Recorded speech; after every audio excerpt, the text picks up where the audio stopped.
Welcome into the I-80 Boys College Football Show. It is game day. We are finally here. I'll throw it back down there to my co-host. Yeah, Christian, how's it going, man? Finally, it got here. Took months. Felt like years. We finally got here, though. First week of college football. I know it's only week 0. But, man, I'm excited, dude, just to watch the meaningful football of the day. This Ireland game should be pretty good. You know, Florida State, Georgia Tech kicking off at noon here, dude. So I'm pretty pumped about that. Yeah, what's your thoughts on this game a little bit, Christian? Just pre-kickoff here. I mean, we've seen everything from Florida State going to roll by 3 or 4 touchdowns to people taking Georgia Tech to win this game outright. What's your kind of thoughts on this one? I know this is right off rip here, but I want to hear your thoughts. Chris, I hope it's just a good game. I hope it's just a good game. I hope it's an entertaining game. You know, it's weird being a Georgia fan. Obviously, you know, it's weird trying to kind of root for Tech, but I'm always finding myself being an underdog. I root for the underdogs, right? So I think that, you know, my overall thoughts on this game, if I'm Georgia Tech, kind of like last year with Navy, although these, you know, going up against Notre Dame, is run the football, play the clock, take your time. I know that Haynes King can throw the ball a little bit. I know that there's some things that they can do. Just take your time, and just take your freaking time. Try to play the possession game, Chris. That's what I would think Georgia Tech needs to do. And also, just play sound on defense, right? Sounds easy, especially if you were the 120th ranked team on defense last year, which Georgia Tech was. So, just play a little bit better on defense. That's all I can say. But, what are your thoughts, Chris? And we'll jump over to the chat here. Yeah, absolutely. Good morning, by the way, guys. Appreciate you guys joining, too. No, I think this game's going to come down. If Georgia Tech wants to hang in it, which I think most people do for a good football game, Christian, they got to be able to slow down that run a little bit. They gave up over 5 yards of carry last year. I've talked about that at length. If that defensive front can kind of contain that run game, I hate to say this. We know DJ Hughes played a ton of football. Make him try to beat you, you know. Yeah. If he can complete some of those 3rd and 7, 3rd and 8 type of passing situations, then by all means let him. I mean, then Florida State's going to win. But I think if Georgia Tech can come in there, you talked about it offensively, let Haynes King make some plays with his legs, run the football, control that clock. I think they're going to be in this game for a good portion of the game. Do I think Georgia Tech's going to win this game? Probably not. I think Florida State's got the talent edge there, probably got the better coach as well with Norvell. But like you said, though, Christian, I just want a good football game to kick it off for week 0, man. Yeah, Chris, I have a follow-up question, and we'll jump over here to the chat real quick and talk about some other stuff. Would you rather be in Dublin right now or your mom's basement where you're currently at? Oh, mom's basement, dude. It's nice, cool, comfy down here. Mom's going to make me some pancakes after the show here, so I'm ready to go, bro. But no, I wouldn't mind going to Ireland. Christian, I got to ask you a real quick question on that. You were in the military. You ever been there? Did you guys ever go over there or anything? Okay, I was stationed in Vicenza, Italy for 3 years. And by the way, it's really weird because like when you live in Europe, you can travel super cheap. Like we flew to London for like $150. Now it was Ryanair. It was probably really sketchy. The pilots probably were just like reading like a how to be a pilot book. So I don't know, but no, it was like you could travel super easy. So I went to I went to Germany, Hungary, Turkey, Austria. I went to Ukraine when shit was popping off over there. I was in the Baltics. I went to Greece. I went to England. I went to a lot of different places, but I never went to Ireland. That was the one place I wish I would have got my lazy ass up and traveled to. Okay. Interesting. All right. Looking here. We got Mike from the dead, sir. Good to see you again. How do we say this here? Is this how do you say that? Munkever 2180. Hello. Good to see you here. He's got Oklahoma State tickets, so that's pretty good. Guy. Yeah. We got Zach Gleason. Good morning, man. I tell you, it's a damn good morning. Absolutely. We got Gator Swag in the house. Already talking about Georgia Tech. You know what? I can't believe I'm saying this. I agree with you. I'm rooting for Georgia Tech in literally just this game. This might be the only time I root for Georgia Tech this year. You're taking Georgia Tech to beat Notre Dame week 6. Don't shy away from it. Come on now. Come on. Yeah, maybe then too, but we'll see. He said, who's winning, South Dakota State or Oklahoma State? Man, give me Oklahoma State all day. South Dakota State, not a bad program, but Oklahoma State's going to mop the floor. I was recruited pretty heavily by SDSU back in the day. No, give me Oklahoma State. Oklahoma State's my dark horse to win the Big 12 this year. So I expect Oklahoma State to come out and dominate.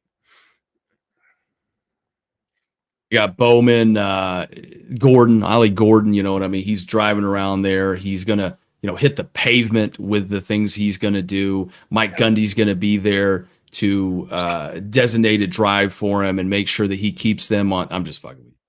Come on now. I'm just kidding. Yeah, no. I know it's ironic. I can't talk about driving related issues, over here, but. Oh yeah, dude. Ollie Gordon, Christian, best back in the country. Yeah. Okay. Better than Hampton from North Carolina. Better than my boy Donovan Edwards at Michigan. Yeah. Okay. All right. Just want to see your thoughts on that. What's up, Children of the Corn's on too. GBR, baby. Let's go. Got a week, man. A week. FSU by 20. Damn. All right. Christian, your thoughts on that? FSU by 20. I don't know. Well, let me tell you right now, if DJU and them come out hot, and if let's just see here, they take advantage. Like if Georgia Tech's defense doesn't come to play today, yeah, okay. they're gonna put up some points. But then also, I think, like I said, if Georgia Tech comes out there and they start trying to throw the ball all around the yard and they don't try to play the clock game, you know what I mean? I don't know, man. I think it's going to be tough for Georgia Tech to try to throw and try to beat them. You know what I mean? Because if you're throwing, and especially if they don't score and they don't convert, then, you're giving the ball back to Florida State. Eventually, DJU and Mike Norvell and them, they're going to figure this shit out. You want to kind of limit their possessions and you want to try to make DJU get in his own head, I think. That, and I could see also another scenario. I did not bring that up and I didn't add it. I was going to in the beginning of the show here. Georgia Tech, Haynes King threw 17 interceptions last year. That was way up there in the country. He's got to limit the turnovers today. That's another big thing with me. If Georgia Tech wants to hang in this game, got to win the turnover battle. Absolutely. Gator Swag here says Georgia Tech 34, Florida State 31. What are your thoughts on that score prediction? Little high, but I'll take it. That means I'm winning some serious money here. But yeah, I'll tell you what, again, I don't know if both these teams, if Florida State gets in the 30s, I don't know. Can Georgia Tech get in the 30s today, Christian? I don't see why not. Okay. All right. I'm a little sus on that, but remember Florida State lost Jared Verse. They lost Braden Fisk, right? Those are two major parts. They've lost a good chunk of that defense. They got transfers that are talented, but they got transfers coming over that they're going to plug and play. They got guys that, really are going to be asked to do a lot, kind of this year and kind of going forward. And I mean, let's not forget, I know there was a lot of people that opted out and what have you, but this is the same Florida State defense, give or take, that also gave up how many points to Georgia in that bowl game again? Was it 63, 64, 65, something like that? 63 was the Don't get me wrong. Don't get me wrong. Georgia's good on offense, but are they that good? I don't know. Do you think, since you brought that up, Christian, I want to ask you this specific question. Do you think that ass whooping that Georgia put on Florida State, and coupled with the fact that Florida State had an undefeated season last year and was left out of the playoffs, we know that. Do you think a little bit of added motivation today and come in and take some anger out on Georgia Tech? I mean, do you think they're motivated them a little bit? I think that it motivated them in the same way that TCU was motivated to get that ass handed to them against Colorado last year. You know what I mean? There's when that happens, I mean, which is weird for me to say after all the shit we talked about Colorado over the last year. But no, I think of it kind of like this. It can motivate them to come out and try to dominate Georgia Tech, or it could psychologically, affect them to a point like TCU, I think, was affected last year, where you start overthinking things, you start getting too cute, you start trying to do a bunch of different stuff, and it just may not be the best thing. So, okay. What about you? Let me throw it back to you. I think they're going to come out motivated. I think that bothered them a little bit. The only thing, like I said, I'm with you on this. I talked about this a couple shows ago, was like drama around a program on the offseason. I don't think it's usually a good thing, right? Florida State, there was a lot of talks of them trying to get out of the ACC. That's been going on for a while. There's still a lot of, they're blaming Kirk Herbstreit for some of the shit that went on last year. You heard that whole story. I don't know how much of that is true or whatever, but it's like, I don't know if that's always a good thing. But I do think Florida State on the one aspect will be pissed off because they were left out. I think they got something to prove. So if you're you took Florida State in the points today, you're hoping they come out there and DJU looks really, really good. But yeah, I mean, the great thing about this, so Chris, we say it all the time, is like the games aren't played on paper. So like I said, they're going to have to go out there and ball it up. And I expect this to be a good game, especially the first half. I expect to be a little low scoring. I took the first half under, by the way, 28 points. So I think this game's going to be a little ugly, sloppy at first. You know how week 0 games are, Christian, week 1 games are, first game of the year. Any of you guys ever play football? I remember in high school, we always came out, looked a little shaky the first couple of weeks, just trying to get back into rhythm. So, and we see that a lot in college football as well. So. This Nick Saban says, watch out for Georgia Tech to win the ACC. Who is that? Yeah, who the hell is Nick Saban? I'm just messing around. I know who that is. Damn right. Chris, your thoughts on that? Can Georgia Tech win the ACC this year? I said this on my betting video about the ACC. This year, no, but because of Georgia Tech's schedule is really, really hard, and I'm not knocking Nick Saban. If anybody knows anything, it's definitely Nick Saban. But it's to me, there's Miami, Clemson, Florida State, NC State's supposed to be a really good team this year. Christian, Louisville, that they played for the conference title last year. I think it's a jumbled up mess up top. Can Georgia Tech do some things this year? I think they can win the ACC. To me, I would have to see it to believe it. Under what's this Brett Keys? Going on his 2.5-ish year? Is that about where he's at? I like him as a coach. Yeah. He's done some good things. They won 7 games last year, won their bowl game, ended the year strong. But I'm with you though. I don't. What about you, Christian? Do you think they can win it this year? No, I think they could have a good season. I think they could potentially, if they get a couple lucky bounces, they could prime themselves to be in an ACC championship game. But I don't think they can win it. I think they could have a good season, but I think they're a year or two away from probably getting into that conversation. Throw it over to Zach Gleason here. He says, how one-dimensional is Georgia Tech? Surprisingly, not as much as you would think. I mean, they can throw the ball, and they can run the ball pretty well. I mean, they were pretty balanced last year, which surprised me. I thought they would be more run dominant, or I thought they weren't the best at throwing the football. I think they were like 66th in the country at throwing the football, but they had a top 25, if I remember right, like rushing attack. Yeah, the rushing attack was very, very good. What's his last name? Haynes or whatever. He ended the season on 6 straight 100-yard rushing games. If you guys don't know, Haynes King rushed for over 700 yards last year, the quarterback for GT. He also threw for, I think, over 3,000. He threw 27 touchdowns. He accounted for damn near 40. So, he had a really good year. But the guy you got to watch out for, their big-time receiver, the kid that's supposed to break out, he's a junior now, had a good year last year as a sophomore, is I think it's Eric Singleton Jr. is his name. I think he's number 13. Don't quote me on that, but he's the kid that if he can get open today, he can make some plays. He, dare I say this name, little bit of Calvin Johnson, him big, physical, can jump. He can run too. He's a talented dude. If they can get him out there today, open, that'll be huge for Georgia Tech. So yeah, they're not a real one-dimensional team. I do think they need to run the ball though. I do agree with that. Yeah, 100%, Chris, like you said. We'll talk a little bit about this just real quick. Football, I'm pretty knowledgeable about it. Have either of you heard anything about game day being in Lincoln for the Colorado game since big noon kickoff is at Michigan? Probable, you know what I mean? It could be likely. I don't know what games are, because that's technically week 2, you know what I mean? So that's like 3 weeks away because we're in week 0, obviously. So it's probable, they're going to probably try to hype that game up, especially if Dion and company take care of who's at North Dakota State, and assuming that everybody looks, on Nebraska's side looks okay, I would say, that's a probable thing. So, yeah, the only problem I have with game day, I don't think they'll go there. Why? Because Texas plays Michigan. Oh, yeah. And that I think will be a massive game.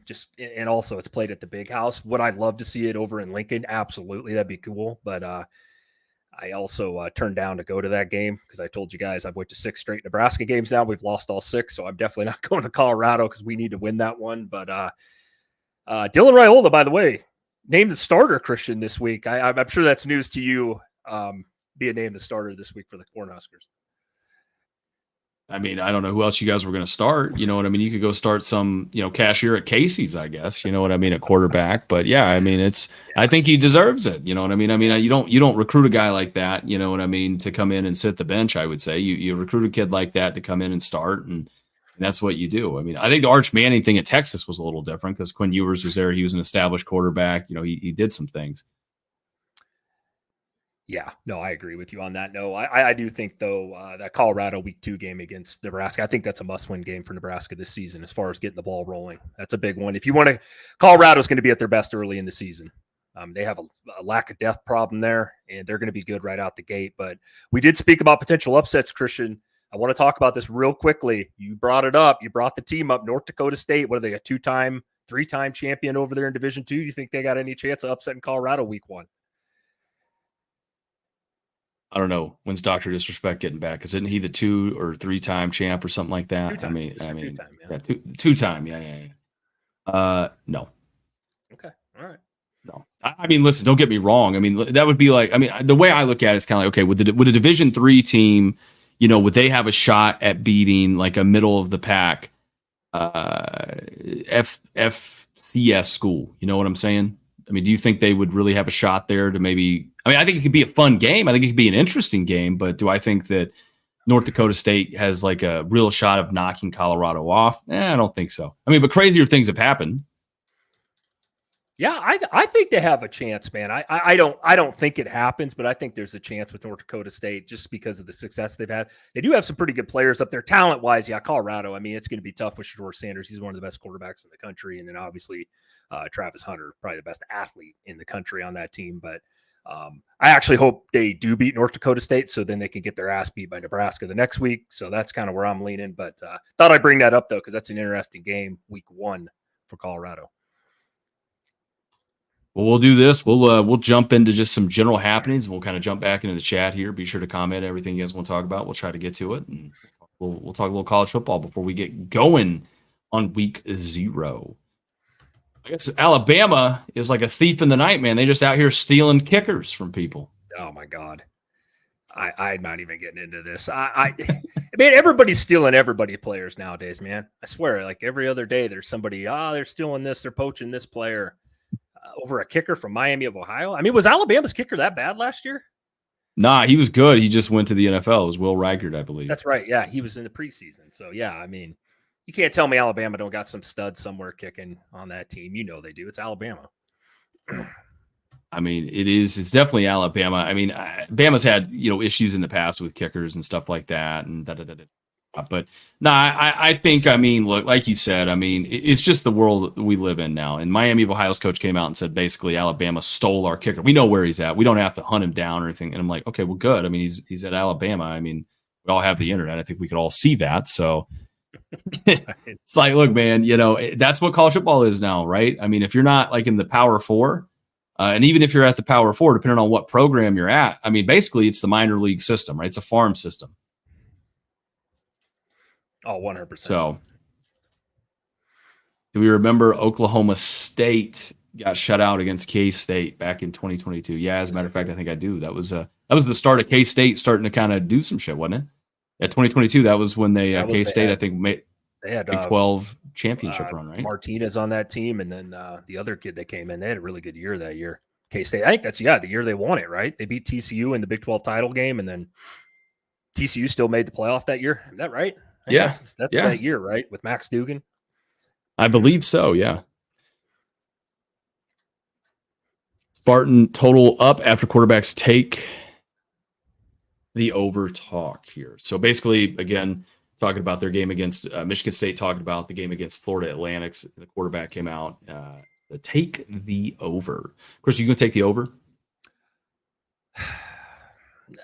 Man, I don't know. I haven't looked into that game enough yet. Who is their quarterback? Is that the Childs kid? Yeah, Aiden Childs. Chili's, he transferred from Oregon State, right? Came over with Jonathan Smith over to Michigan State. Is that right? Yeah. I don't know, man. Michigan State had literally the third worst offense in the country last year. I do think this kid's going to be good, but let's be honest. Michigan State's in a rebuild, man. I don't know if they need to be talking about take the over. They got to be able to score more than 14 points a game. Sources UConn in early talks for joining the Big 12. Like it for basketball, but from a football standpoint, why not just go to the school for the blind? Yeah, football wise though, I mean, does it make sense to put UConn in the Big 12? I mean, football. I mean, yeah, basketball. They're obviously a powerhouse, but I mean, they don't. They used to play in the Big East. There's no longer the Big East anymore. It's like, I mean, I'm assuming the Big 12 just wants money out of this, right? Because the UConn generates a shit ton of money as far as basketball goes. Yeah, I almost wonder if they tried to get into the ACC and then that kind of broke down, and then it's true. Never thought of that. The Big 12 will take anybody. Let's see here. Who do you think the most overrated team going into the season is? I'll start off first. I know where Chris will probably go. Michigan. Michigan's the team, I think. I mean, I think they lost so much. I mean, I literally on game day, they were talking about Michigan has the best defensive line in the country. You know, they have Mason Graham and some other playmakers. And I'm like, okay, so you can't really name anybody else line other than Mason. Yeah, no, yeah, me and you are a little different on Michigan. I could see where you would lean that. There's two teams that I think are overrated. Ole Miss is one of them for me. I know that probably shocks some people. I know they're about top 5, top 6 in everybody's poll. I got to see it to believe it with Lane Kiffin and win a big game once. That's just where I'm at. LSU is another one that I'm not super sold on. Am I missing anybody else there that I would say it's overrated? USC. I like USC this year though a little bit. Yeah. But that I could see where you would go with that answer though as well. If they don't get that defense addressed for the 100th straight year, USC is going to find themselves with 7 wins again, especially with the talent that they got. Dare you say Alabama? I can't. I know you want to because I know you secretly you're a diehard Bama fan, but I can't say Alabama. I think they're going to be pretty good just because that offensive line is probably the best in the country, and they got some real talent as far as if they just run the football. I think Bama will be okay. I'm with you though. I could see out there why people would think Alabama though this year. How are USC and UCLA going to do in the Big Ten this year? I think USC will have a good year. I think they'll end up finishing about 4th in the Big Ten this season. That's where I have them pegged. UCLA, I think, is going to be in a rebuild. They lost Chip Kelly. D'Anthony Lynn is over with USC as their defensive coordinator. He was a stud coordinator for them last year. They lost the quarterback. What's his name? Dante Moore. He's no longer there as well. He's over at Oregon. I think they're in a rebuild. Christian, what's your thoughts on both these teams? I agree with it. I think both of these schools, football in Los Angeles, I think that they both are ready to come over to the Big Ten. I'm making fun of the coach, the Deshaun Foster. Obviously, if you go back and watch his press conference, you'll know he kind of said something very similar to that. But anyways, no, I do. Yeah. You remember, yeah. Now you remember. We play football in Los Angeles. You're like, oh, okay, yeah. Anything else? You're like, yeah. No, I think both of these teams. I think USC's in a good spot. I think USC is maybe at that same level right now as like an Oregon, and they're kind of close. I'd put them just a peg below that, right? I'd put them in that mix of kind of like the Penn States and Iowa's of the. Yeah, probably Michigan, Iowa's of the world, right? Where do I think they can really have a big shot at winning the Big Ten this year? Maybe not, but they could do some damage. They can make some noise. They can beat somebody they're not supposed to this year. That's for sure. UCLA, completely agree with you. I think it's a situation where, they're going to need time. They're going to have to rebuild this, and they're going to have to take time with it. Yeah, UCLA I think is going to have a tough year this year, just strictly off the coaching staff that they lost, and some of their big name players are gone too. It's going to be a rough year for UCLA, especially in the Big Ten, a little tougher conference I think than the Pac-12. Oh, absolutely here, Chris. Let's see here. So we'll talk about this. We'll talk about that. Colorado bans reporter from questioning Deion Sanders. What are your thoughts on that, Chris? All right. I don't have any love for Colorado or really Deion, and it's not him as a person. It's just this whole clown show that goes on over there week in and week out. I said this to you earlier, Christian. This thing's ridiculous. If you guys really read this whole article and what all happened, Deion loves attention. I mean, that's blatantly obvious to anybody. I don't know. So with the good attention that he gets, you're going to get bad attention. Now you're telling reporters they can't ask you questions because they might have said something about you didn't agree with in a newspaper article or on a TV podcast show, whatever.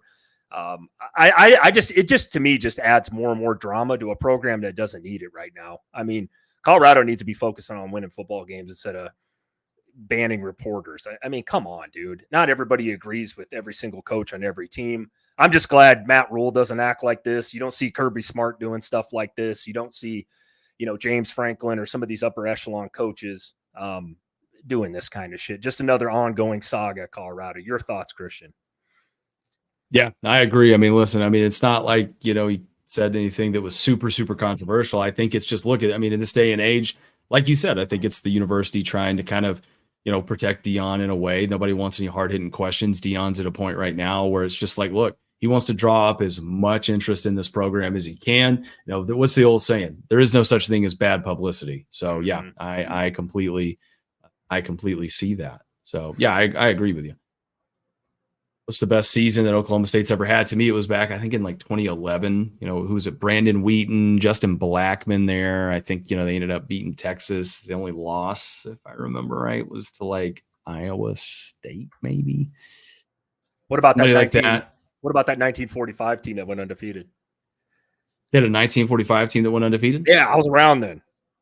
Believe it or not. Well, Chris, I think that that could be pretty good too. That could be pretty good as well. The only problem with that is if I recall, no, never mind. We didn't win it in 1945. Yeah. Did Georgia win one did Georgia win one back in the 40s? Oh yeah, we won it in the middle of World War II, son. We won it in 1942. 6 teams? Yeah. It was a bunch of like hell, I don't know. It was a bunch of like mailmen, you know what I mean, playing on a shortened striked year, Speaking of which, I have to go off tangent here about Georgia. Did Georgia won one with Herschel Walker, right, in the 80s? Yeah. I think it was they beat Notre Dame. I think it was Notre Dame. They beat Notre Dame, and then they lost another one to like Penn State or something like that. Okay. Last year. I knew they were really good with him, but well, you guys hadn't won one up until you won the one in 21 and 22, obviously, but before then it was 82, wasn't there? Something like that. It was the last time you guys won a national title, and it was a long time in between there. Yeah. It was a long time. It was like 41 years, I believe they say. Jesus. The math system down in the state of Georgia isn't always the best, so it's amazing that we can read and write. Yeah. No, I see that in Nebraska too sometimes. Trust me. Brain don't work so good. UCLA going to be a bottom feeder program in the Big Ten, you think, Chris? Your definition, depending on your definition of bottom feeder, I think the next couple of years are going to be really rough. I think they'll be one of the, as far as record goes, one of the worst teams. I don't want to shit on UCLA by any means. I don't really know what Foster's going to do there as far as head coach goes, but I think they'll be down there kind of with, I don't want to say the Minnesota or Indianas of the world, maybe Purdue. But UCLA, one thing they can do, they do recruit decently though, and being in California where they're at, they should get some talent there. But it's getting, you said it best. It's going to take some time to build a program there. It just does. It doesn't happen overnight. We know, especially in the landscape of college football nowadays. 100%, Chris. Like you said, it's just going to take some time. I think they'll probably be at the bottom. I think best case, they might be a little like mid-tier, have like a season where they outperform or whatever have you. But yeah, it'll be interesting to see. Like I got to kind of see what they do this year. You know what I mean? That'll probably set the hype for this program, like going forward. Your favorite topic, Chris, Iowa Hawkeyes, they're going to suspend Ferentz and an assistant for the first game for recruiting violations with one Cade McNamara. What do you think about that? I think it's a good article as far as it's not talking about how shitty their offense is once or firing Ferentz, their head coach. But interesting. I mean, would they get a little slap on the wrist here, Christian? Yeah, a little slap on the wrist. Chris, I got an interesting thought to kind of pose to you here. Now, they're going to play some, if I remember right, they're playing some nobody school, if I remember right. Who the hell is it? Let me see here. Illinois State. They're going to play Illinois State, right? So let me ask you a question. What happens if, for shits and giggles, what happens here if they come out and they just look dominant? They put up a shit ton of points. They look really good, whatever have you. And then they go back after that and they don't put any points. You know, they struggle again on offense, right? Is that going to make this a lot, Kirk Ferentz's exit from Iowa, a lot faster, would you say?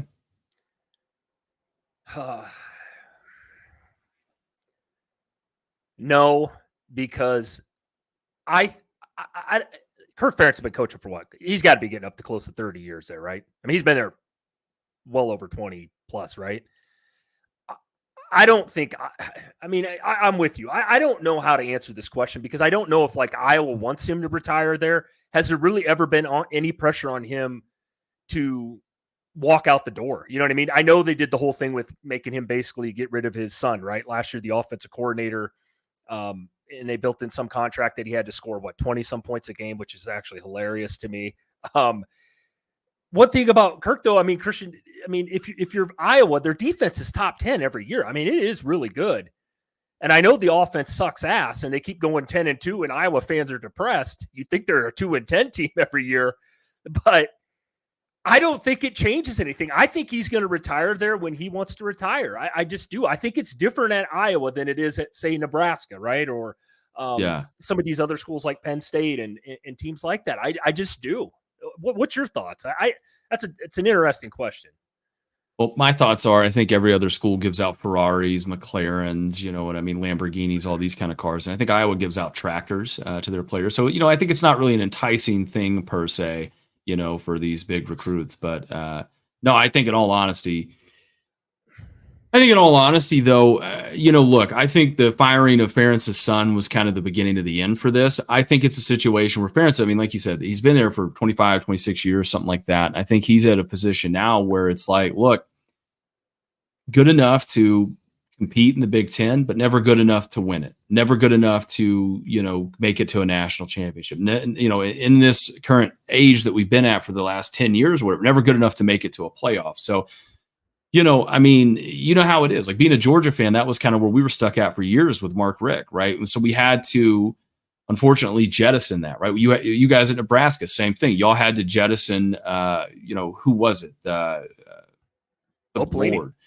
Bo Pelini, right? You got rid of Bo Pelini, and it moved into the Mike Riley years, then the who years. I mean, and so it's kind of like sometimes it works, sometimes it doesn't. You know what I'm saying? Sometimes it works, sometimes it doesn't. But you need somebody that can come in that can, really take advantage of the NIL landscape of college football. Somebody young, somebody like a Cliff Kingsbury, dare I say, right? Yeah, I mean, at some point they're going to have to make a change, I think. But I think it'll be on his terms, dude. I just do. For what he's done with that program. And I like Kirk Ferentz. I don't think he's a bad coach. I just think that, dare I say, time has kind of passed him by with the evolution of offenses now. I think that's pretty evident in a relative thing to say about him, right? I mean, the defense side of the ball, they're great. They put a lot of guys in the NFL off the defense side of the ball. They put tight ends in the NFL, offensive linemen. But boy, the quarterback play there, the running back play of late. I mean, Christian, they averaged 15.3 points per game last year for a team that went 10-2.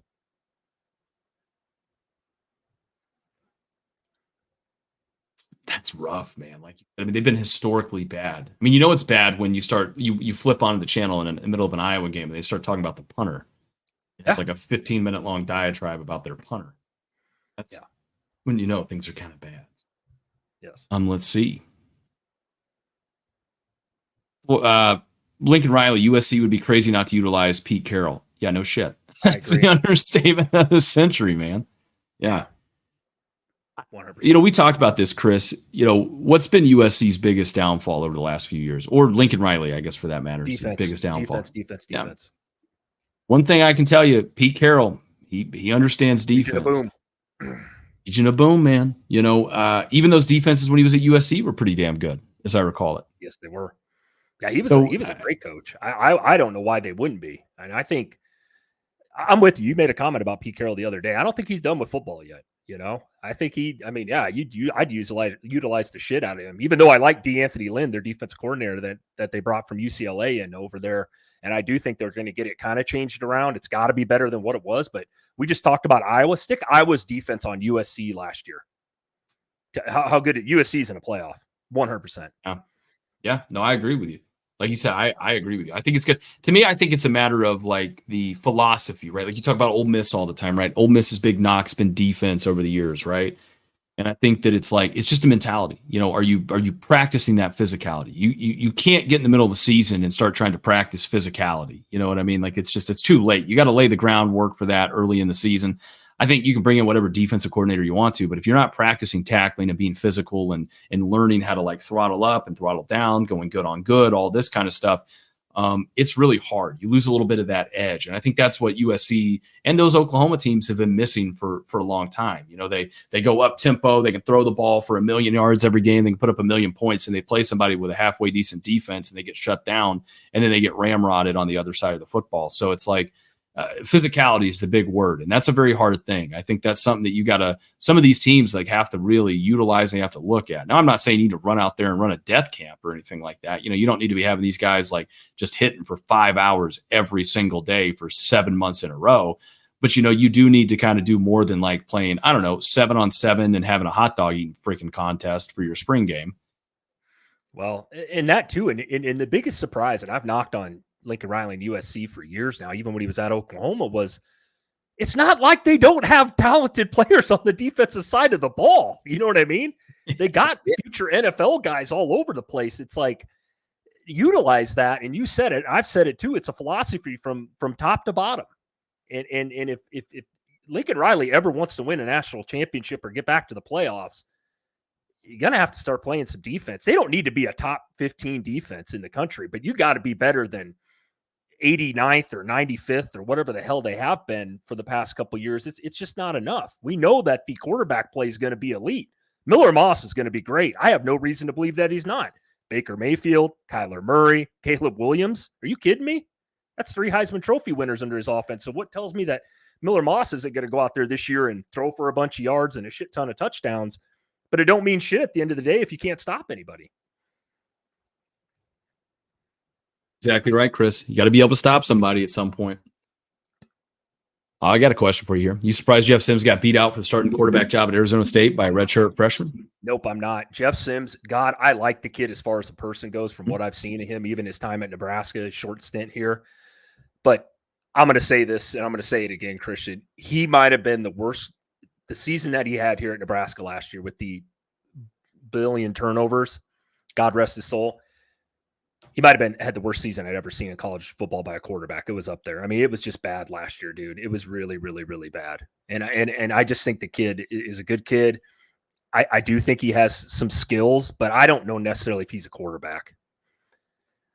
I agree with you. I think he's a really talented young man. I think he, when things are rolling and he gets in a rhythm, I think he could play at this level. I think he could do some damage. I think the problem is he's in his head, man. It's all mental. Right. It's one of those mental things where like it got to a point last year where he couldn't really even like get a snap. You know what I mean? Yeah. He just was, it's like the yips, in baseball, they call it the yips, right? Where you can't hit the strike zone, right?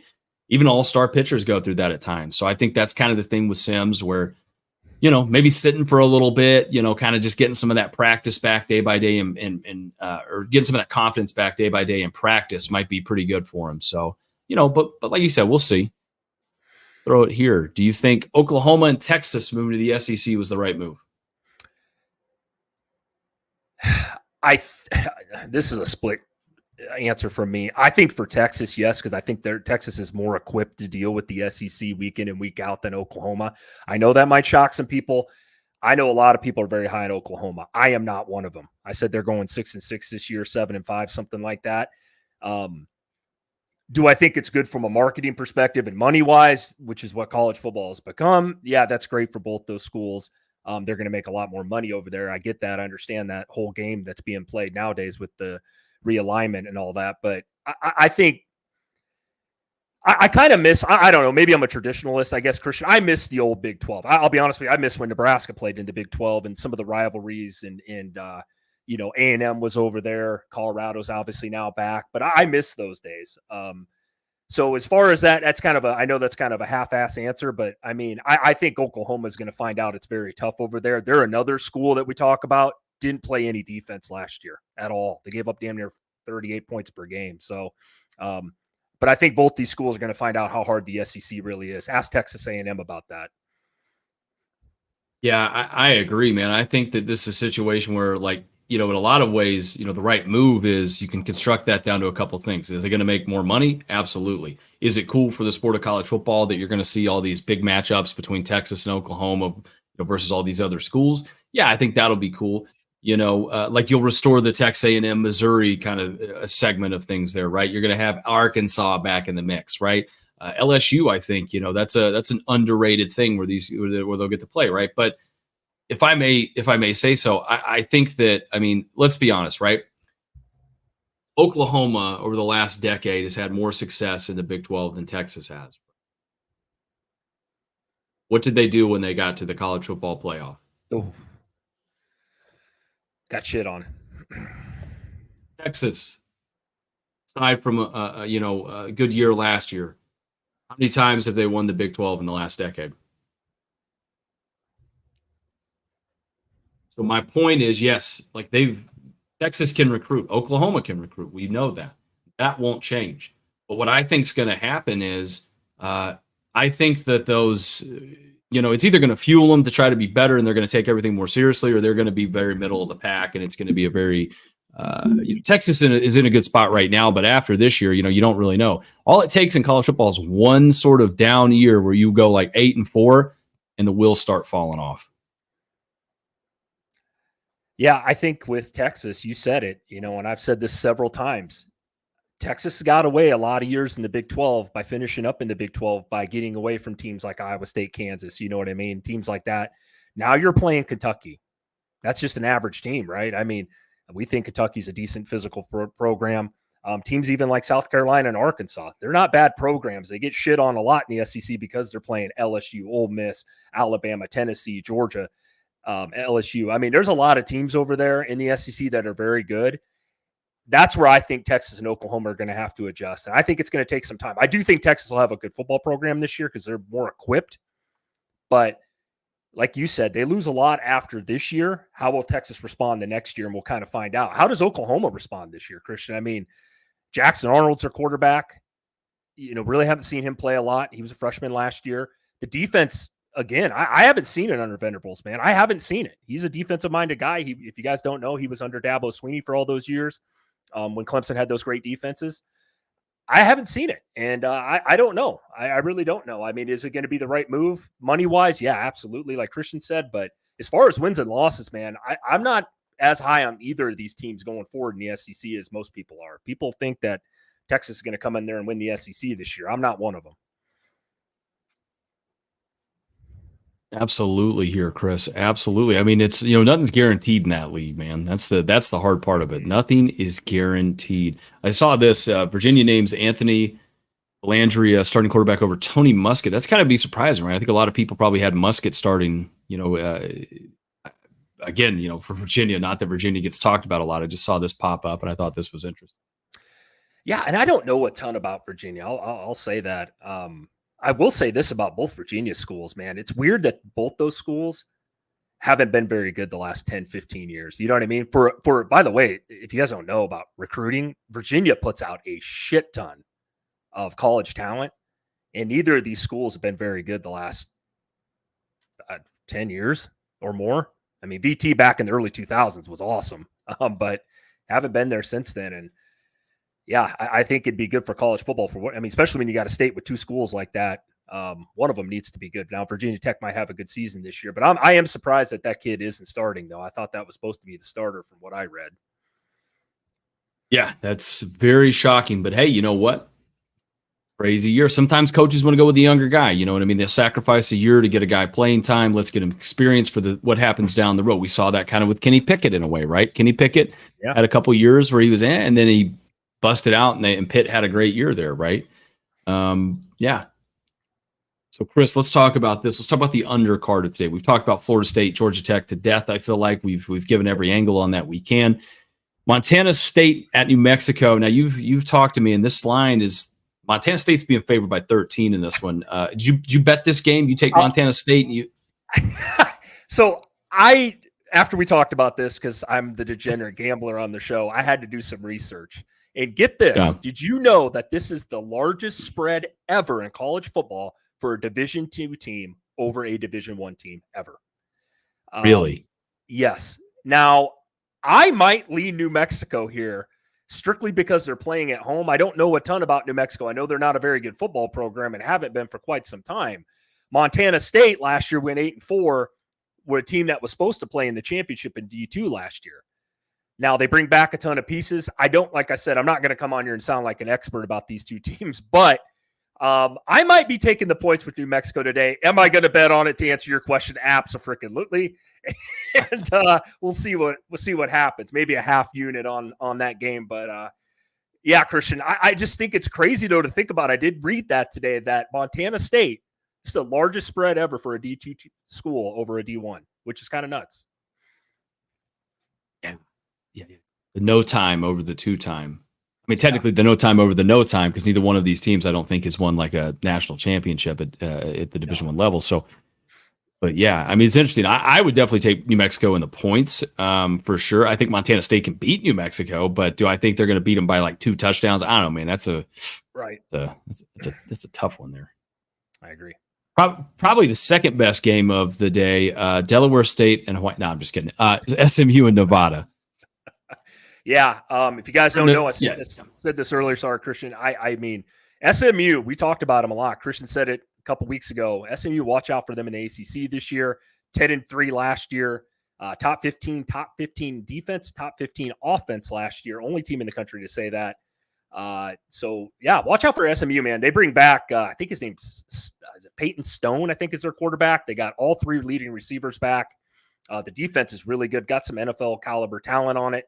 I expect SMU to roll in this game. Nevada, by the way, has been 2-10 the last 2 seasons. I don't think much is changing. I will throw a name out here for you fellow Husker fans. Probably remember the quarterback last year for Nebraska and Chubba Purdy. He is at Nevada. He was supposed to start today. He got injured. So they're playing another kid, but I was going to actually, I was going to be real. I'm going to watch that game regardless, but I was going to see how he played or whatever. If you guys don't know, Chubba Purdy was a 3rd-string quarterback last year for the Huskers, played quite a bit at the end of the year. Probably not quite as good as his brother is, obviously, but he's played some football. So he actually transferred to Nevada. He was supposed to play today, but will not be. Chris, are you more excited about the undercard today, or are you more excited about the Thursday matchups next week?